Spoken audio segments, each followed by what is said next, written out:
hojjedhu hin dadhabin himatin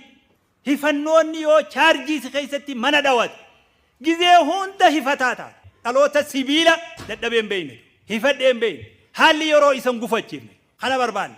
kaayoo irratti cichuun murteessaadha namni waan isarraa eegamu godhee bu'aa rabbiirra ergata karoora isaa amata 5 amata 10 karoorsee bu'aa rabbiirraa eeggata jecha kufee ji'u daqiiqaa tanarraa mataa kee keessaa baasitu wanni kufiinsa jaan hin jiru qaawa kanaan ijibbaatee yoo qaawni kun sin baafne qaawa kanatti deebita hin jiru wanni ati kufte ijibbaata godhuudha malee kufuumi itti deemtee xiqqoo karaan kun sin bijjooyne gamana deebita duniyaa keessa kufiinsa wani jaan hin jiru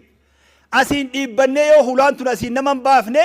maal baranne hulaantun asiin naman baaftu baranne malee hin kufne murannoo